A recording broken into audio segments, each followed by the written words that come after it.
Bafana Bafana, the world's largest stage, has been calling your name. You've done your part.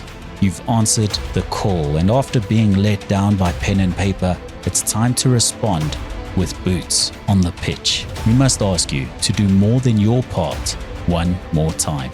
Williams, Mudau, Mbule and Foster, we will be with you and behind you for every save, every pass, every sprint and every strike, until we ask you to do it all over again in lands of stars and stripes, eagles and maple leaves. Bafana Bafana, one more time.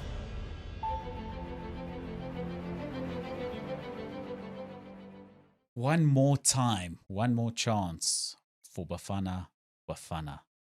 And the under-20s crash out amongst naivety, but that's part and parcel of the game. This is Black and White Boots.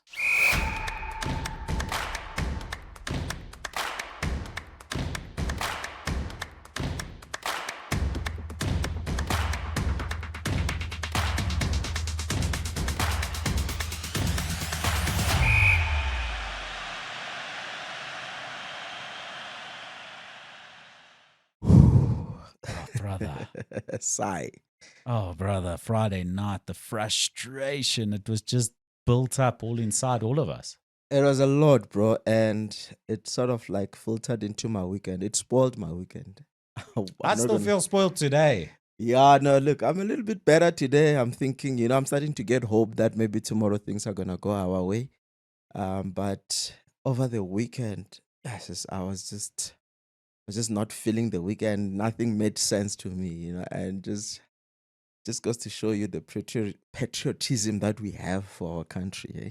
And especially, I think Bafana Bafana has a special place in our hearts in a way because of the way that many of us as football fans back them amongst times even when they're unsuccessful. True.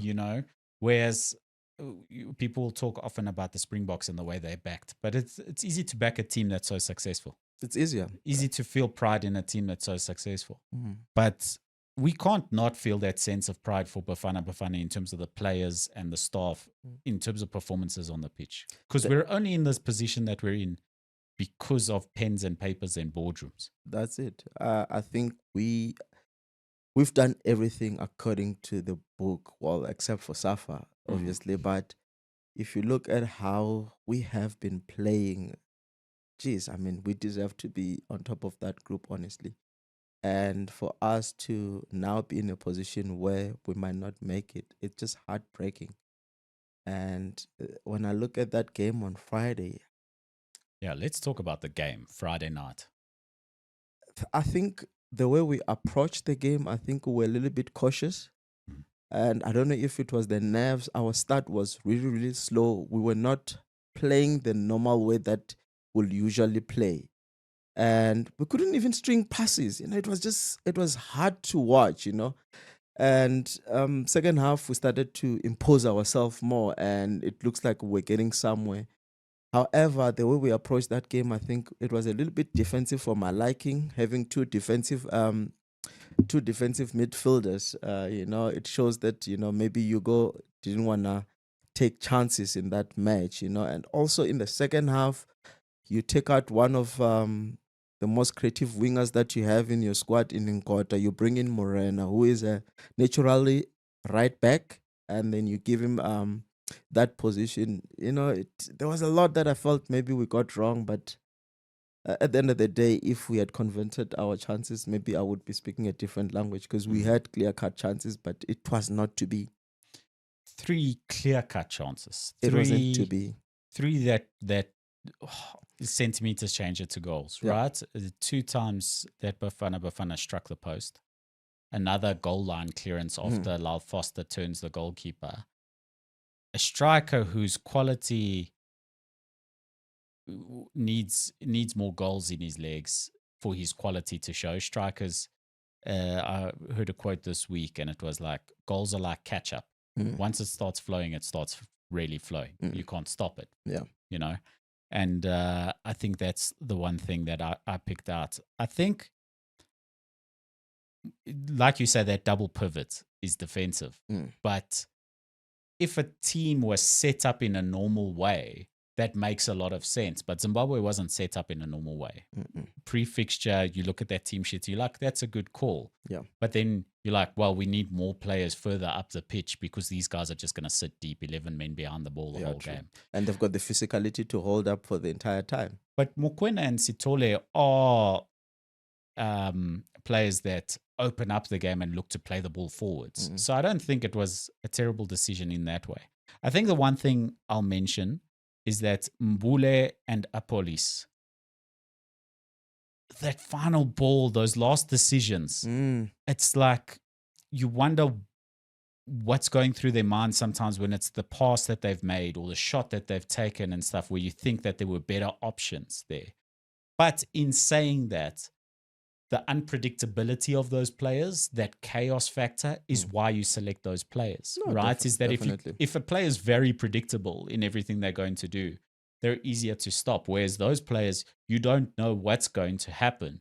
But I think it impacted us on Friday night, just in terms of that final ball, the decision-making in that final third wasn't quite there. Yeah. But Zimbabwe, when you're going to sit deep like that, you need to defend with aggression and intensity.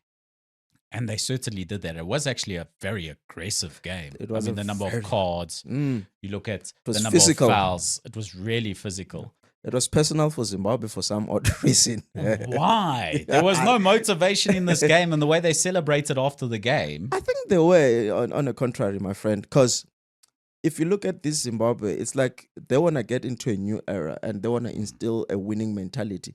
And also there's,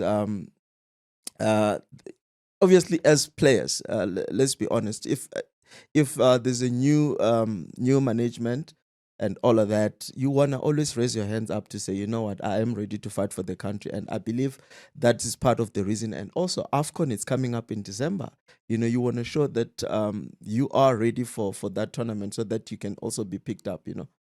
Yeah, I mean, there were suggestions even from the commentary team on Friday night that the enthusiasm of those celebrations from the Zimbabwe team was purely, we got one over, we put a bullet in the leg of our neighbors. Yeah, definitely. You know, like a personal issue with South Africa, which at the end of the day, you need to do your work on the pitch. That's it. If teams are going to show up against you, you need to show up as well and take it one step further. Yeah. So extremely frustrating. And that last goal from Benin just that was a nail in the coffin for me. Right up. Yeah.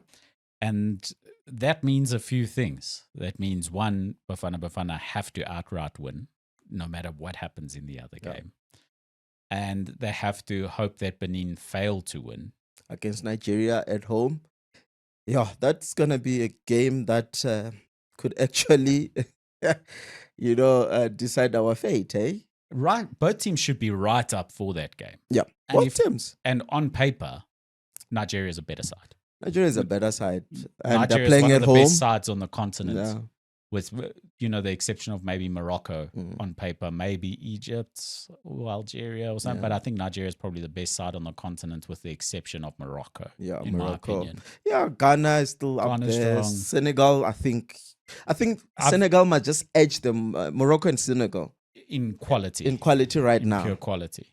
Yeah.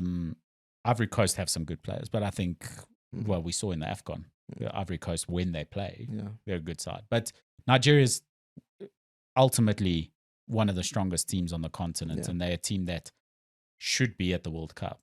Yeah. And they're going to be pushing for that. They are going to be pushing for that. And I mean, there's no reason why they're not number one. You know, it's one of those where you ask yourself, how did they start this slow? Because Nigeria, it's a quality side. And a single goal win against Benin puts them ahead of Benin. And then they will be hoping that we lose. If Bafana Bafana lose and Nigeria win their game, Nigeria are through. It's not over. So as much as we will be looking forward to some jollof, wearing a Super Eagles shirt underneath. I just realized I love jollof. I'm gonna be having jollof this week. All week. Yeah, so I think just to close off on Friday's game, Yeah. Props to Zimbabwe. When you're going to, like I said, when you're going to defend that deep, you have to defend with aggression and intensity. They did that. Bafana had 3 clear-cut chances that didn't go in. Yeah. But the fact that they only had 3 clear-cut chances where 80 minutes of the fixture was in their third and all out on them. They kept their shape. And they were aggressive, they were intense, and they fought for every ball in a way that Bafana couldn't or wouldn't do. I don't know if it was nerves. I don't know if it was motivation. I don't know if it was coming into the game with naivety that you are the stronger team and you're going to impose yourselves. Yeah. But the slow start didn't help. It didn't help at all, Marco. The red card didn't help. It just forced Zimbabwe to sit even more back, even further deeper. and not even try anything. Yeah. I'd rather play 11 against 11, because it's much better. It's open play for everybody, But once you've got 10 men, I don't think a striker likes to play against 10 men. And also, we did not have much. We did not have much creativity in our side for us to unlock the Zimbabwean defense. That deep defense, really difficult to unlock. And we're playing long balls. I think that's where Mbule is going to be critical in the next fixture as well anyway, just in case Rwanda do decide to sit deep. Mbule is the one chaos factor that you think he can make something happen. And you just hope that he makes the right decisions when it comes to it. Yeah. Because he really is, he's that chaos player. And he adds a lot.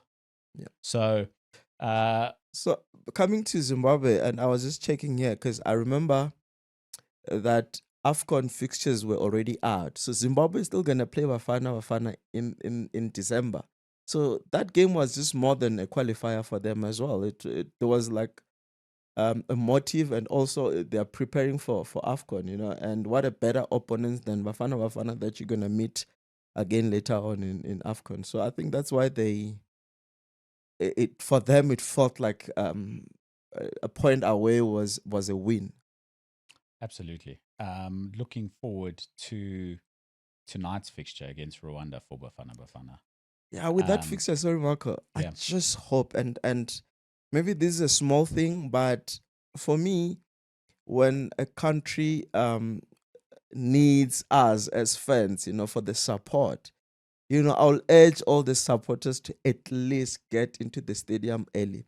You want that hostility from the first minute. I mean, when that Zimbabwe Bafana game started, it didn't look like it was a sold-out affair. There were a lot of empty seats. You want that hostility from the get-go, and I hope tomorrow we will do better than we did in Moses Mabhida, because that also gives opposition an opportunity to settle into the game. Would you say that it would have been better for Bafana Bafana to have a game scheduled on a Saturday in those terms? Because a 6 p.m. kickoff is early on a weekday. Yeah. I think a lot of people simply can't get off work and get to the game. And I think we're going to have the same problem tonight. I agree with you to a degree. That's part of the issue. To get to a stadium early enough for a 6 p.m. kickoff, we know how long it can take to get into a ground, especially when there's a lot of tickets sold. Yeah. When it comes to traffic, when it comes to actually accessing your seats and getting into the grounds early enough. Yeah. The normal workday ends far too late. So people definitely will have to leave a normal workday a little bit earlier. And hopefully employers allow their employees who have purchased tickets for the game to get to the game early. It'll be a big help. And we really need the fans behind them. And that atmosphere needs to be on the backs of the Rwandan players for sure. Yeah, look, I agree with you to a degree, Marco, but as South Africans, I've seen it.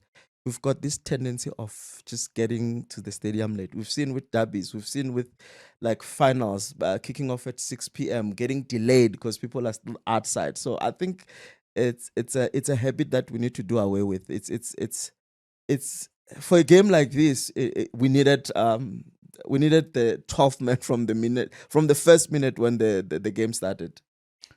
Okay, Rwanda tonight. Is it worth talking about the last fixture at all? Waterlogged pitch. I mean, the They did us that- dirty. They did us dirty. Yeah. Is it worth talking about that fixture in terms of tonight? We lost 2-0 in our last fixture to Mm. Rwanda, away, waterlogged pitch. It wasn't a football match. Yeah. We couldn't play under those conditions. There's no way, especially not it was Bafana fun to Bafana's find out. game. Yeah, we can't play our game there. Yeah. We were just honoring a fixture in a way, Mm. So it's not worth talking about that fixture. No, it's not. But let's talk about tonight's fixture. First things first. Yeah. Mbokazi's red card in the Zimbabwe game. Mm. Stupid moment, in Yeah. a way. Stupid moment. Mm. But the frustration I was feeling on a couch, I can only imagine how frustrated the Bafana Bafana player, especially with the physicality of Zimbabwe. I don't want to call it dirty or anything like that, but Zimbabwe was playing They were dirty, let's be what honest. we call the dark arts of football, right? Yes. They knew what they were doing.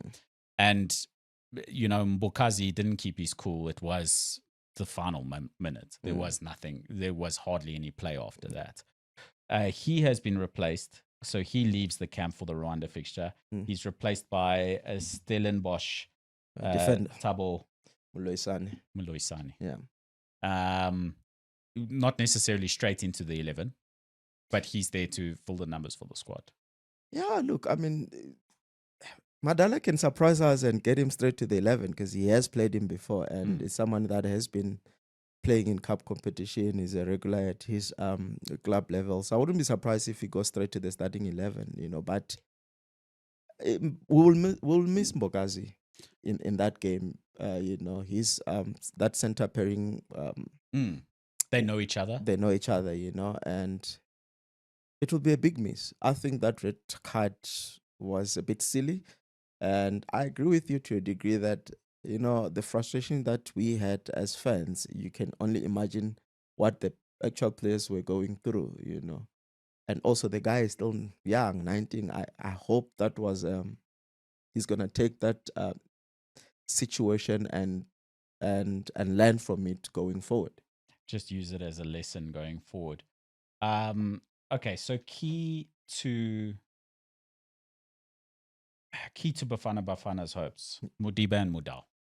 I think the two of them were critical in AFCON, in the last AFCON. Yeah. They add a lot to the side. And Mbule, that chaos that he presents. Any changes to the side for you? I would keep it this. I would introduce a guy like Mbata, who's got a very good intensity when it's pressing. And maybe not that with Sitole. I think that's the only sacrifice that I would make. Sitole a little more defensively minded, less expansive. Yeah. And Lyle Foster. He was getting a lot of flack from people to say, there were two opportunities that he got. Had he just passed the ball, probably it was going to be at the back of the net. But can you really fault a striker when the ball is denied by, it's denied by the last defense? Yeah. Also, that he was manhandled the entire 90 minutes. You get what I He barely mean? got a moment of freedom. Yeah. They were down his neck the entire game. Really difficult. But strikers need to be in form. We are aware of Lyle Foster's quality. He's a Premier League striker. He's the only Premier League level striker that Bafana Bafana have to call on. We're not Nigeria that has international talent at their disposal, and they can be more selective of that. Lyle Foster, in terms of quality and the quality of football and the experience he's getting currently, is the top of the list. However, for a striker, and it does goals. You need to have some goals in you. And he hit a post. The guy was just unlucky. I think so. I agree. So I think I agree with you. I'd stick to the same 11 largely, minus the suspensions, the forced moves through suspension. Please, please don't play a suspended player. Please. We can't do that again. Yeah, no, we can't make that mistake again. Otherwise, hell will break loose. Predictions? I think we should win that. Remember, with Zimbabwe, I was very skeptical for obvious reasons, But with Rwanda, I just want us to teach them a lesson. How they treated us when we played our first leg with them. I think it was Yeah, it was not. They didn't show good sportsmanship, but let's just show them who we are in the field of play. I'm hoping for a 2-3-0 win. I think it's going to be important to win by 2 clear goals, Yeah. just in case Benin and Nigeria draw, Yes. because we have to rely on the fixture Yeah. in Nigeria. We have to rely on Benin not getting a win. A draw or a loss is the only way that Bafana Bafana goes through top of the group. However, if we win this game by a solitary goal and Benin draw their fixture, we do not go through automatically. Benin will go through Based on goal difference. On goal difference. It's currently a goal difference of 2. Okay. So Bafana Bafana's goal difference currently is 3. Benin's is 5. In the case of a draw, Benin's goal difference remains on 5. And Bafana Bafana, if they win by a solitary goal, their goal difference remains on 4. Yeah. And therefore, they do not qualify. And then if it's 2-0, then, geez, the calculators are out. The calculators are out. If it's 2-0, then we are equal on goal difference. Goal difference. Now, equal on goal difference. Yeah. These are the different varying issues within. Once teams are level in the group, then the determining factor for who takes position are as follows: goal difference in all group matches, right? Which is the goal difference we just referred to. Yeah. Then it will be goals scored in all group matches.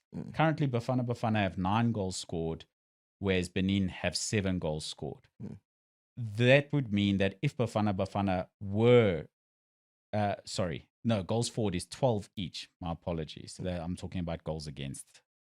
And that's why the goal difference is currently 3, although it's because of that relinquishing of the game.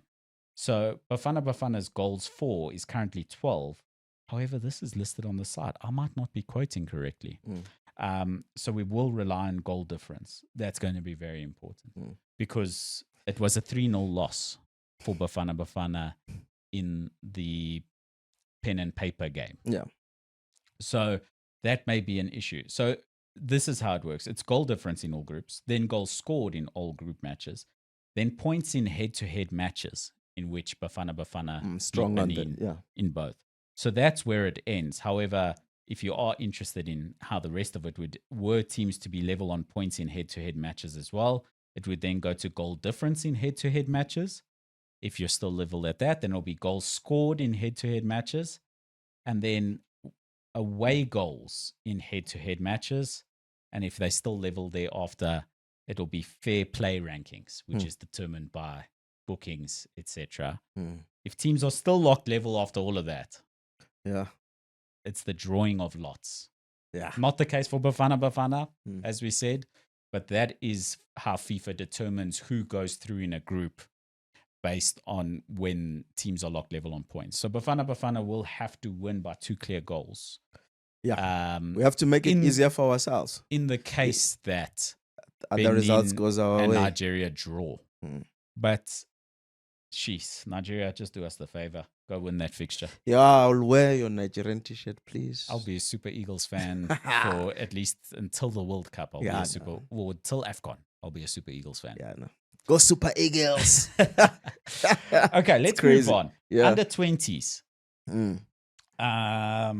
We spoke about this last week. Since then, Amajita have been eliminated from the Under 20s World Cup in Chile.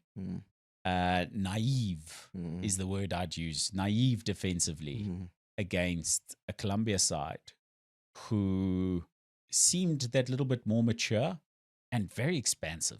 Yeah, and very physical. Very physical. Tall, strong. Tactically, they are so astute. And quick. Very quick. You know, there was a time we were pressing them, but every time when they've got the ball on transition, they were very quick and they can lick up play very well.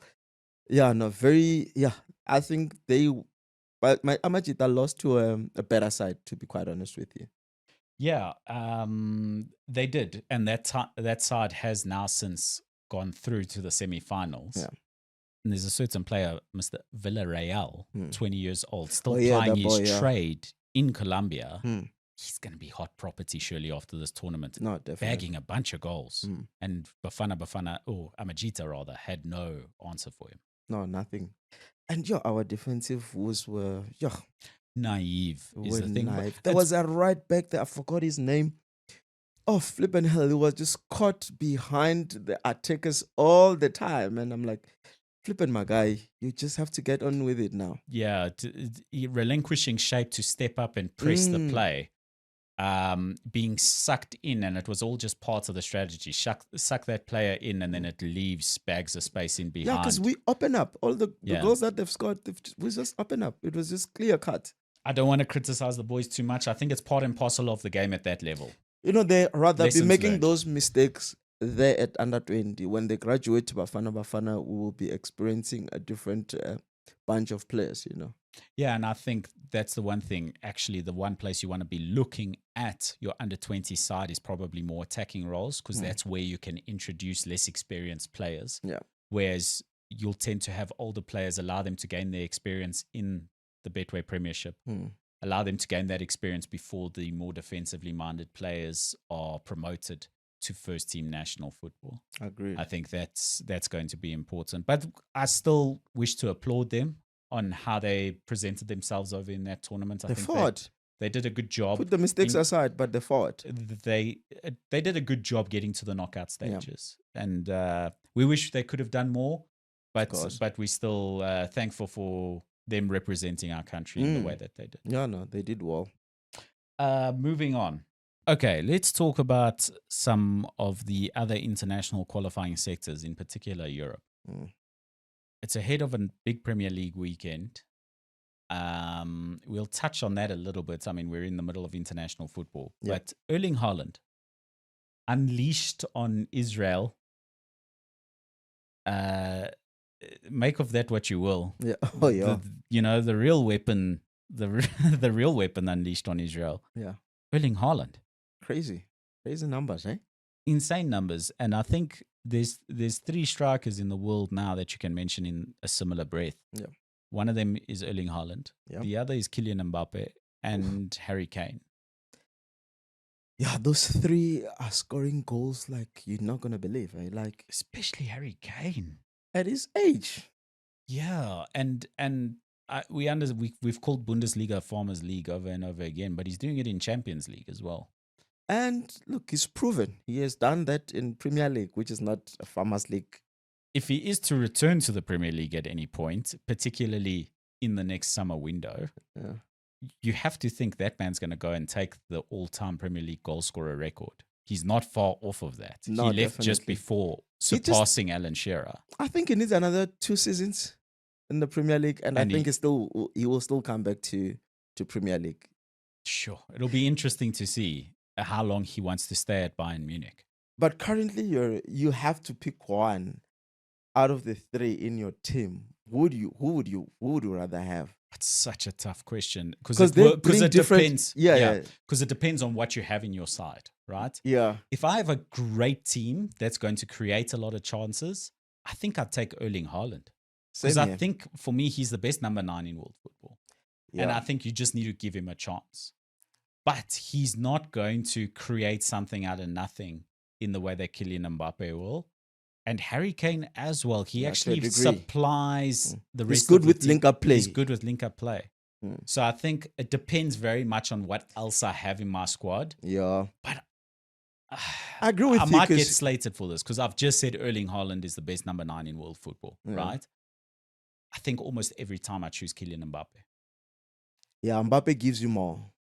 Mbappe, I don't think anyone can forget how he played in that World Cup final. He won me in that World Cup final because he literally took on Argentina by himself. Yeah, like he literally dragged France into back into that game. And at some point, it didn't look like they had answers for Argentina, but he kept on pushing and pushing. Yeah, that's absolutely true. For me, Kylian Mbappe is the one I would pick 99.9% of the time. But if you have a very creative side that's going to put a lot of balls in the box, particularly crosses, Erling Haaland. If you've got a team that's good at playing wide, going to put balls in the box, he's going to bully defenders, Erling Haaland. And I wonder if Mbappe would be the same player in the Premier League. Erling Haaland and Harry Kane are both proven in that league. And this is a criticism that a lot of players face, including Messi, is like, would you have been able to be this amazing, this incredible in the Premier League? Yeah, true. I think they're special players. I'm sure they would do it in the Premier League, Mbappe and Messi both. But 99.9% of the time, I'd be picking Kylian Mbappe. Yeah, true. It's a very difficult one as well, because as well, if you look at Haaland's game, he's also improving a lot in terms of what he gives the team defensively as well. He tracks back these days. So I agree with you. I think when you've got a team that is littered with creative players, like if you've got like good wingers that can put the ball into the box, and you've got a good number. Imagine a number 10, like we can use De Bruyne in this instant. If you've got a De Bruyne that you almost guaranteed an assist every game, you want to pick Haaland. Yeah, and Rasmus Højlund can tell you how much can of a attest to difference, that. Yeah. how much of a difference that makes to your environment, and how a bang average striker can look like a world-class striker in different scenarios. I fully agree with you. So for me, Mbappe every day, I think he suits the modern game. I think he adds a lot to a lot of different styles of play. He's quick, he can take on defense.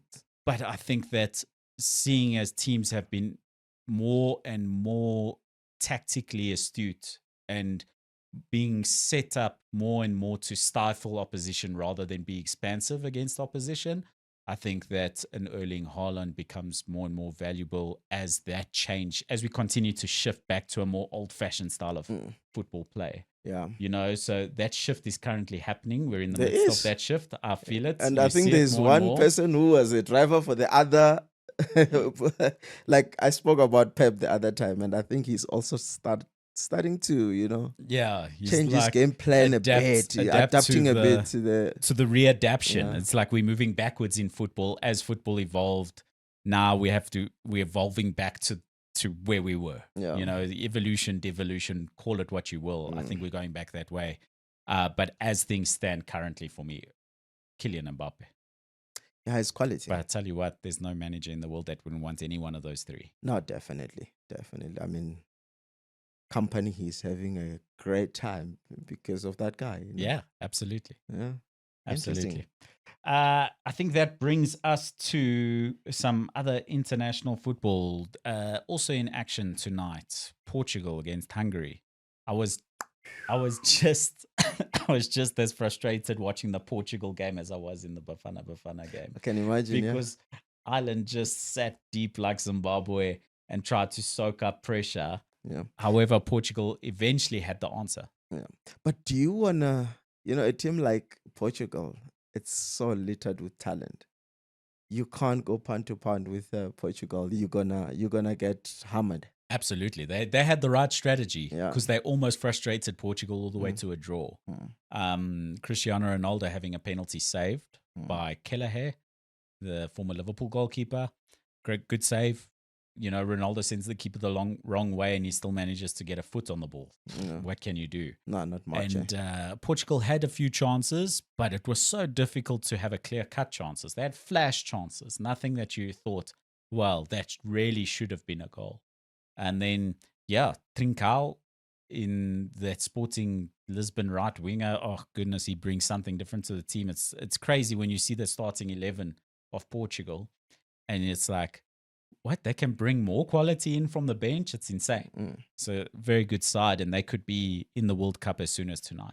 Yeah. And England... we want to see them in the World Cup. Of course. Everyone wants to see Cristiano Ronaldo have one more shots at it. Yeah, no, definitely. I think it's the last World Cup for Lionel Messi and Cristiano Ronaldo. It will be interesting. I hope the gods of football can be with both of them and they can meet in the final. Imagine that, eh? It would be a good way to say goodbye to those players from international football. Yeah. Both of them in a final.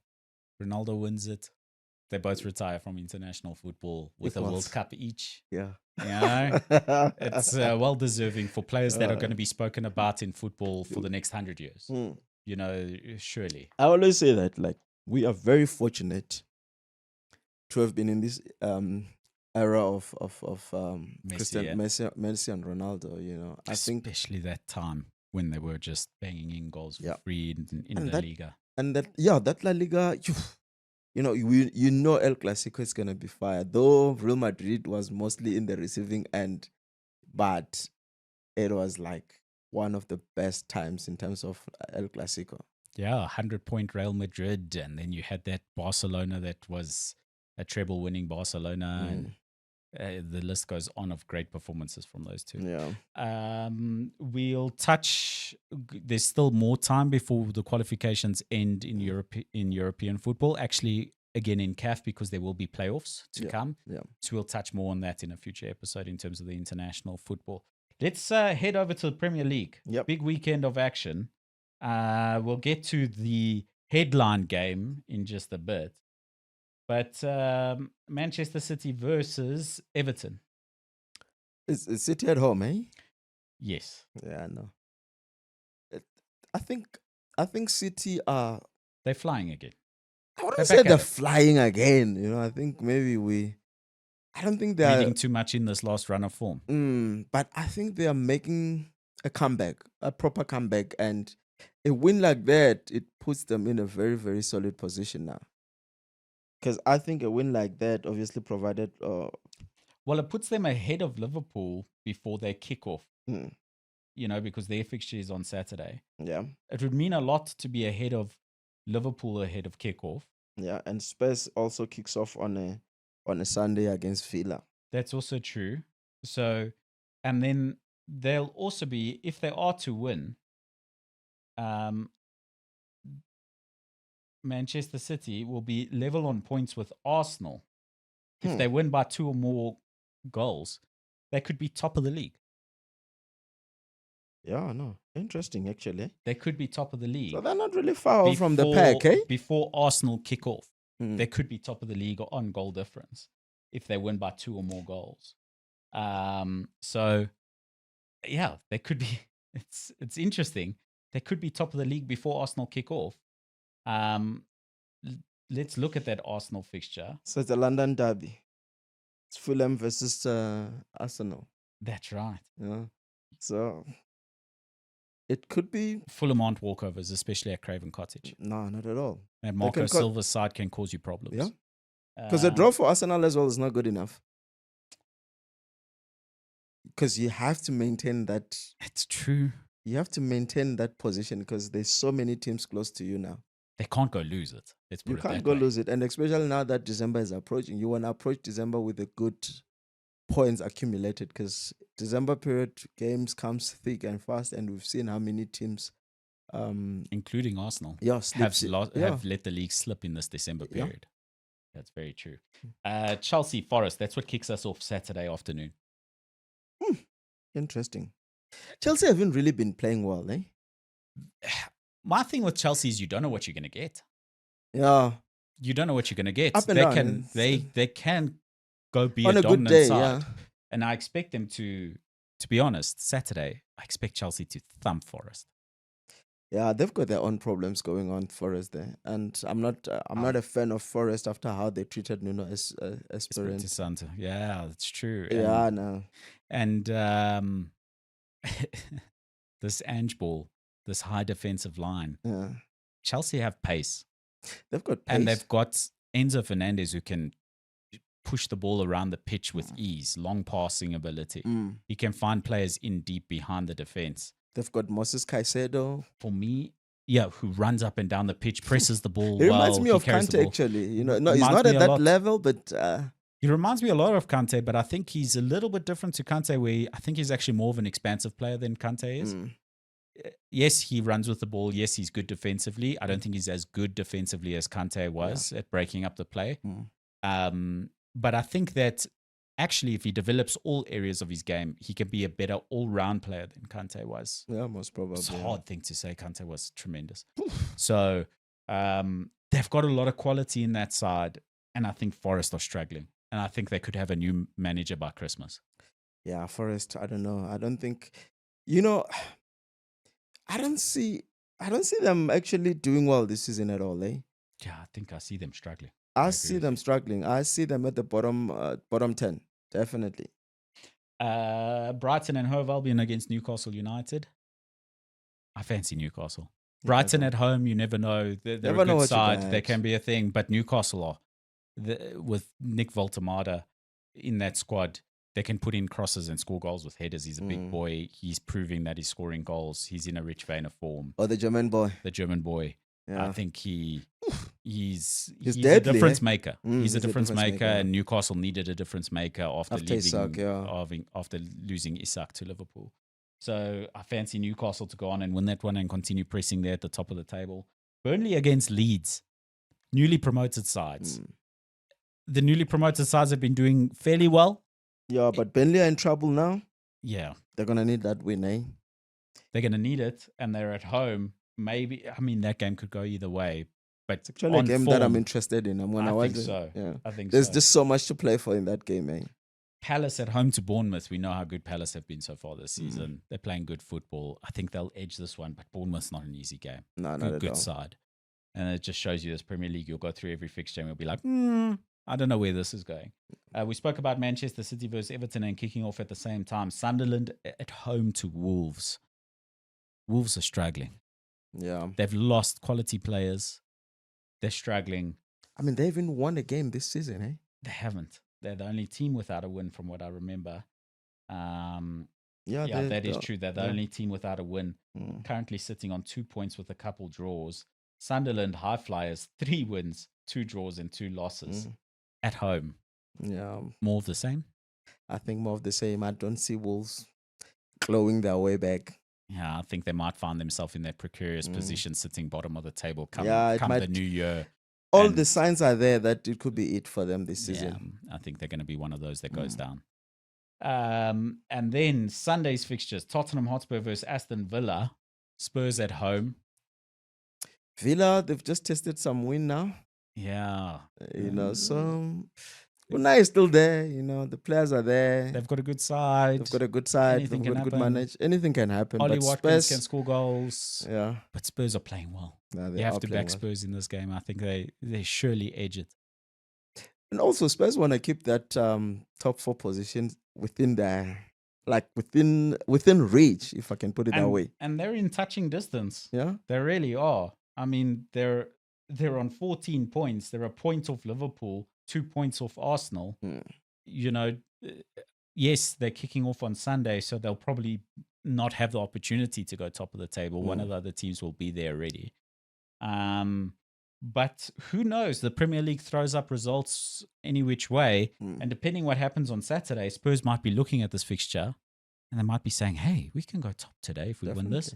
And I think that could change it all, the motivation. And then West Ham United versus Brentford on Monday night. West Ham at home. It's still too early for a new manager to change things. I think that Brentford's too good a side. Yeah, I think this might be the way-win pick of mine. But West Ham as well, they need to get going. Otherwise, it's going to be a long slog of a season. I expect them to do okay. They got a good side. They got a good manager. By the end of the season, I think they'll be all right. Yeah. But I think this might be a game too early against a good Brentford side. Yeah, Brentford can, on a good day, they can cause you problems, eh? And then... Oh, the big one. The big one. Yeah. The biggest game of the season every year, no matter where each side is on the table. You don't judge that by that, yeah? This is the fixture. This is the derby. That's not really a derby, but this is the derby. It's proper rivalry. Anfield, Manchester United, Liverpool. What a game. And Manchester United on a little bit of an upturn in their best form, in a way, against Liverpool's worst form on the back of 3 losses. Manchester United need that to stand any chance in this fixture. Definitely. Liverpool's a much better side. They have been a better side for a long time. They're favourites for the league. They're favourites going into the fixture. If it weren't for this dip in form, there'd be no conversation ahead of this game. Definitely. The only conversation would be, how many goals do Liverpool win by? Is this another 7-1 thumping? Yeah. But we look at this fixture and I don't even know what to say about this game. It could be a 7-1 thumping. It could be a tight Man United win. It could be a draw. anything could happen in this game. However, any result in this game does not condemn Liverpool in any way. Not I think Liverpool, they will find a vein of form. The side is too good. The manager's very good. Win, lose, draw, come the end of the season, they're still going to be there fighting at the top position. Yeah, I agree with you. But they'll be desperate to turn around this current state of bad form. Yeah. Manchester United, on the other hand, a win here can change It goes a everything. long way for United. It feels like this fixture feels like a win here changes 13 years of bad Man United after Sir Alex Ferguson. Do you know, it feels that big. The importance of that match, yeah. It feels like that if you're a Man United fan and you go 2 wins in a row and the second win is at Anfield after a good performance at Old Trafford, you think to yourself, right, this is where it all turns around. This is why you stuck with Ruben Amorim. This is why you bought Cunha and Mbuemo and Senna Lamans. And this is the guy to put your hat on and say, right, Man United are back. Maybe not now, but as things, Man United will be back. Yeah, they'll right now, nobody sees that future for Manchester United. Not at all. We don't know when Man United will be back. If you say Man United will be back, you'll be like, what, in 10 years? In 20 years? Who knows? Yeah, because some will say, they just need to first get to winning 2 games in a row. And that fixture actually gives them that. And from there on, you never know. But how do you line up as a United against a team like Liverpool that is so littered with talent? Well, we know you're going to We know how they're lining up. Yeah. 3-4-2-1 is going to be the formation. Who do you put in midfield? Yeah, that's what I'm interested in, Because it's going to be Bruno. Casemiro? It's going to be Bruno next to is Casemiro Ugarte back? or Casemiro. He's back after. I think so. I think he's back from suspension. I don't think he's suspended for this game. So, yeah, I think he's available for the fixture. We'll try to bring up some news there. But provided Casemiro is available for this fixture, Yeah. I think that he lines up next to Bruno Fernandes. Yeah. Yeah, I can't find availability here. But I think it's Bruno Fernandes next to Casemiro. I think that you've got De Ligt in defense. I think that probably if Mazraoui is back at right back, Yeah. I think that they're going to sacrifice Ahmad. And if Ahmad does play, I think he'll take the position of Cunha or Mbuemo. I don't see that happening. So I think that you're going to see Sesko, Mbuemo, and Mount. So Sesko, Mbuemo, and Mount. And then I think you're going to see Bruno and Casemiro with Mazraoui on the right and Patrick Dorgu or Diogo Dalot on the left. I think Dalot is trusted by Amorim, it seems. I think Dalot would be a better option. I like Dorgu, but I think I would prefer him. I think that he more tracks his runner. experience. I think Patrick Dorgu, even though he's young, I think that he tracks his runner better. I think Dalot Is it? loses his runner here and there, and I think it's Do dangerous. you think I think that's a game that might just be won by experience, in my view. Maybe it could be, and I think that we're going to see Luke Shaw, De Ligt, and Lenny Yoro. I think you're going to need Yoro there for the pace, but I think we're going to see Mazraoui at right back. So just to add a little calm and more defensive astuteness to that side, and I think you're going to see Mount join the side because then he'll be able to help out a little bit deeper than what Acuna offers you. And I think that's the way they're going to line up. Or you might see him become even more passive and put Ugarte and Casemiro in midfield and put Bruno Fernandes Up in front. that number 10 position. Yeah, because at some point, like I was saying to you last week, I think it was last week when we touched a little bit on it, that there's some there's an opportunity to exploit Liverpool's defense, and you might need some creativity. And I think Bruno Fernandes just give United that. Yeah, I think so. He should be playing further up the pitch. And I think that Konate, I think that he's not available for the fixture. I think that he has been injured on France duty, from what I understand. So I think that he won't be available for the fixture. Even better. So it'll be a new centre-back pairing of Virgil van Dijk, we'll have to see who he lines up with. Joe Gomez, perhaps. If it's Gomez, I can tell you now, United is going to win. You think so? Nah, I think so. Well, I hope you're right. I hope you're right. I'm good for you, my friend. Anyway, Bafana Bafana tonight. Last words. Come on, boys. Yeah, good luck, boys. I think just go out there, play your best football. We need those goals. If anything, we need to be in a position where if the other results go our way, we are through. It would be so sad if we don't win this match, and the other results actually goes in a favor of us. If we had won, you know what I mean. So I think let's just go there, apply ourselves, and play our best football, which is something that I think we did not do against Zimbabwe. You know, if we can just apply ourselves and just play our football, get those goals, I think we should be in a position where we should qualify. I think Nigeria will do a number on Benin because more than anything, they still want to try and qualify through the playoffs. Yeah, and even qualify outright for themselves For as themselves. the group leaders. So the stakes it's not are high. a given that Bafana wins their game. Yeah. So absolutely, they can go qualify outright. Yeah. And Stakes are high. I hope they do go win that game. But come on, Bafana. We can do this. Get on Rwanda early. Get right down their throats early from the first kick of the ball. Get down their throats and force them to keep you out. Yeah. Force that goalkeeper to be amazing. Yeah. Get shots on target. Let's do this. Yeah, come on, I boys. think we can do this, and I hope we qualify. Because if we don't qualify, yes, I'll be shattered. I'm gonna need to see a therapist. Let's show FIFA what we're about. Yeah, that's true. Yeah, no. And you were saying that they've appealed. There's a formal appeal. They have appealed. No result to the appeal yet. SAFA appeal. Let's bring it up. So this is an IOL article. The fallout of SAFA's Bafana appeal, a deep dive into FIFA's governance. They're saying the South African Football Association finds itself in the eye of a storm after its decision to appeal against FIFA's yellow card penalty for fielding ineligible player during World Cup qualifiers. The move has sparked a cacophony of condemnation, leaving SAFA in a position where it's damned if you do, damned if you don't. Diehard supporters and critics alike are divided over the course of this action, while many believe SAFA is justified in attempting to challenge what they perceive as an unjustly harsh sanction.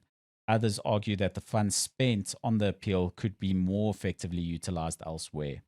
There's also skepticism about the viability of the bid for justice, as experts point out that FIFA rarely revisits and reverses its decisions. The controversy stems from that incident back in March 21st, 2025, during the World Cup qualifier against Lesotho. So, yeah, what the argument hinges on the fact that there was no appeal made, at least timeously. It's a waste of time and money, according to lawyers. I agree with the experts, because I think FIFA are just doing it. SAFA are doing it so that they don't look like they're not doing anything about their mess. I don't know if I'm making sense. I think they're just ticking a box. They've made a blunder and they need to account. That's not going to help us with anything. Yeah, we don't imagine much will come from that appeal. But I don't think so hey, either. Fingers crossed. What can we do? But let's not rely on that. Yeah, we have to go win. Go win, and we're going to eat jollof all week. Yeah, if they win and Nigeria beats Benin, it's jollof all the way. All the way. All the way. Let's go, Bafana. Wow. Can't believe I'm shouting for Nigeria tomorrow. Anyway. For somebody that always bash Nigerians. Hey, you've always been their biggest fan. Come on. Okay. No one remembers. Yeah.